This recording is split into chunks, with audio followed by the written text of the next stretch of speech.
KTR, KCR పప్పెట్‌గా RS Praveen Kumar. ఓపెన్‌గా చెప్తున్నా మీకు నేను. వాళ్ళు చాలా కానీ తన పార్టీలో తన కూతురునే సమాలించుకోలేకపోతున్నారు. మనం అందరం స్వతంత్రులం.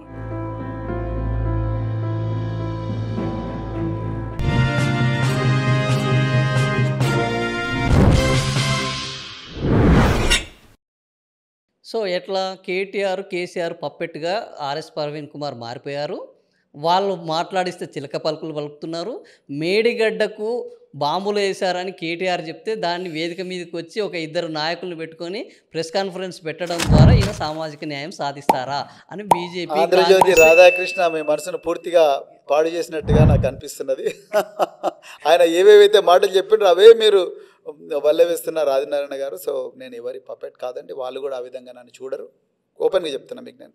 వాళ్ళు చాలా నన్ను గౌరవిస్తారు. నన్నే కాదు అందరినీ అదే విధంగా గౌరవిస్తారు. ఎవరు కూడా వాళ్ళ పప్పెట్గా ఉండాలని కోరుకోరు. సో అదేవిధంగా నేను కూడా ఎవరి పప్పెట్ను కాదు. నేను కూడా ఆలోచించే వ్యక్తిని. అదేవిధంగా నా మనసులో ఉండే భావాలను స్పష్టంగా నేను ఏమాత్రం అరబరికలు లేకుండా పంచుకుంటాను. సో నా భావాలను గౌరవించిన వాళ్ళ దగ్గరికి నేను వెళ్తాను. నా భావాలు అర్థం కాకపోతే అర్థం చేయించే ప్రయత్నం చేస్తాను. అంతే తప్ప నేను ఎవరికి భయపడి బతకడమో లేకపోతే అణిగిమణిగి ఉండడం అవన్నీ కూడా నేను చేయనండి.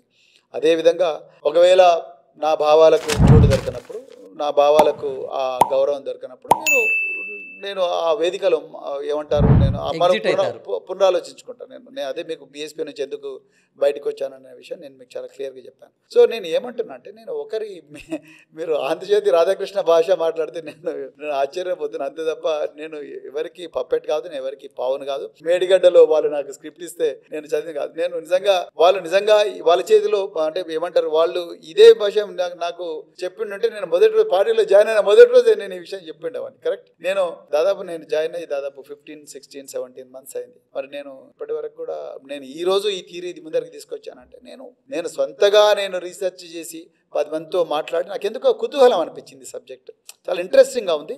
రెండోది దీంట్లో తప్పకుండా కంట్రోల్ బ్లాస్టింగ్ జరిగింటుందనే అనుమానం బలంగా ఉంది కాబట్టి నేను దీన్ని ముందరికి తీసుకోవాలి. అంతే తప్ప నేను ఎవరికి బీఆర్ఎస్ పార్టీలో మీకు అనుకున్నది అంటే ఏ పార్టీలో కూడా దేనికి గ్యారెంటీ లేదు. ఆ పార్టీలో మనకు నచ్చకపోయినా వెళ్తాం, వాళ్ళకు నచ్చకపోయినా వెళ్తాం. రేపు మళ్ళీ భవిష్యత్తులో ఆర్ఎస్ ప్రవీణ్ కుమార్ ఇంకో పార్టీలో చేరుతారా? బీఆర్ఎస్ నుంచి అలా ఎగ్జిట్ అయితే సొంత పార్టీ పెట్టే అవకాశం ఉంటుందా? Which will be the you will choose? ప్రస్తుతానికి ఆ ప్రశ్న ఉత్పన్నం కాదని నేను అనుకుంటున్నాను. ఎందుకు? ఇది పార్లమెంట్ క్వశ్చన్ కాదు సార్. నాకైతే బీఆర్ఎస్లో అలాంటి వాతావరణం లేదు. అందరు ఏమనుకున్నా కూడా నేను వాస్తవాలు మీకు చెప్పాలి. సో చాలా అద్భుతంగా బీఆర్ఎస్ పార్టీ నన్ను చూసుకుంటుంది. నా భావనలకు కానీ నా ఆలోచనలకు కానీ ఎక్కడ కూడా ఎలాంటి అరమరికలు లేకుండా నా భావ ప్రకటన స్వేచ్ఛను పూర్తిగా నాకు గౌరవం. మీరు రాజకీయాలను చాలా చూశారు సార్, మీకు కొత్తగా చెప్పాల్సింది ఏం లేదు. ఇదే రాజకీయాలను చూడలేదు నేను. ఇప్పుడే మీరు ఉన్నత విద్యావంతులు. సంవత్సరాలు.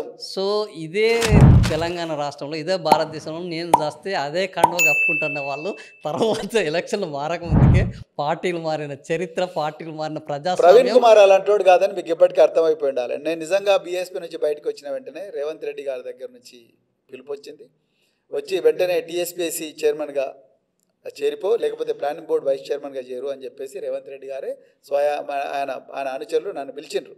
రైట్. అంటే అనుచరులు పిలవడం వల్ల పోలేదు, రేవంత్ రెడ్డి పిలిస్తే పోయేవాళ్ళు. రేవంత్ రెడ్డి పిలిచినా ఆయన అనుచరులు పిలిచినా నేను అదే చెప్తున్నా. నేను స్పష్టమైన అవగాహనతోనే నేను బీఆర్ఎస్ లోపలికి వచ్చాను.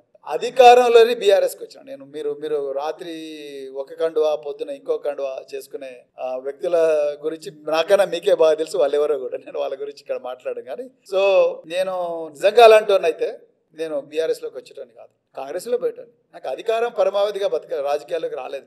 నేను ఒక గొప్ప వేదిక, ఒక లౌకికమైన వేదిక, అన్ని మతాలను సమానంగా గౌరవించే వేదిక, అణచివేయబడ్డ కులాలను సాధ్యమైనంత వరకు రాడికల్ థింకింగ్తో పైకి తీసుకొచ్చే వేదికలో నాకు బీఆర్ఎస్ పార్టీ మంచి వేదిక అనిపించింది. అంటే అది అధికారంలో లేకపోయినా రేవంత్ రెడ్డి ప్రభుత్వం ఎన్నో ప్రలోభాలు పెట్టినా కూడా నేను ఇదే వేదిక మీదకి నేను బీఆర్ఎస్లోకి వచ్చిన. దాన్ని బట్టి నేను ఎలాంటి మీకు ఇప్పటికీ అర్థమైపోయింది.